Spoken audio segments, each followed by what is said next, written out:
International Committee of the Red Cross said today that a complete war surgeon team plus a convoy of trucks carrying 60 tons of humanitarian aid have been mobilized toward Gaza, but they say there's still a lack of safe access to the area despite the urgent need. Joining us now is NBC News foreign correspondent Raf Sanchez in Ashdod, Israel.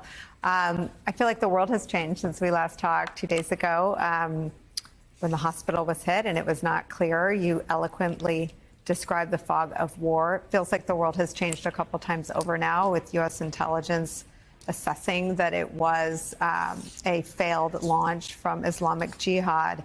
We have now moved to the address to this nation on the return of Joe Biden's trip to Israel. And you've been so good at sort of widening the lens. I wonder if you can just take me through how things feel right now.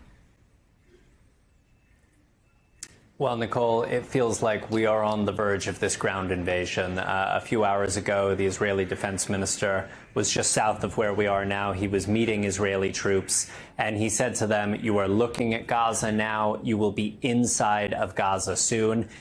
The exact timing has become a little bit of a diplomatic guessing game. The conventional wisdom is that the Israelis will not launch this ground invasion while a Western leader is in town. We, of course, had President Biden here yesterday. We had British Prime Minister Rishi Sunak here today. He flew on to Saudi Arabia to speak to Crown Prince Mohammed bin Salman, who's also a key player in this. We were expecting, Nicole, at some point in the coming days, the French President Emmanuel Macron is going to be here. But who knows? The Israelis could surprise all of us. They could launch this ground invasion at any time. The Israeli military, as well as preparing for this offensive, has been updating the families of Israeli hostages. They say today they have reached 203 families who have a loved one being held hostage inside of Gaza. We've been speaking, Nicole, all week to the families of some of these hostages. Their stories are unbelievable. We spoke earlier today to a woman called Osnat. 4 members of her extended family are being held inside of Gaza, including her little cousin, Ohad. Ohad is 8 years old. He's going to turn 9 on Monday. And Osnat told us a little bit about him. Take a listen. Ohad is only a child. He wears glasses. He cannot manage without his glasses, and we don't know if he is with his glasses or not. This is something that weighs a lot on his father, that he always talks about. What about Ohad's glasses? I hope they let him keep it.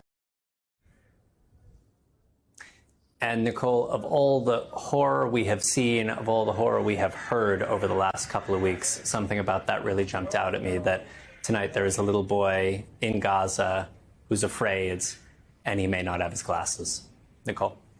It's so harrowing. And I wonder if you have any sense or any reporting on how the plight of 200 Israeli hostages inside Gaza figures into the actual planning for a ground invasion.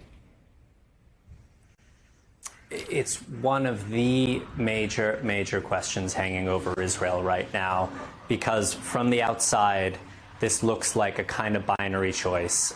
Either Israel storms into Gaza or it rescues the hostages. It's difficult to see how it can be both, given Hamas's threats to murder the hostages, but also just given the danger that these hostages may be killed accidentally by Israeli fire during a ground invasion.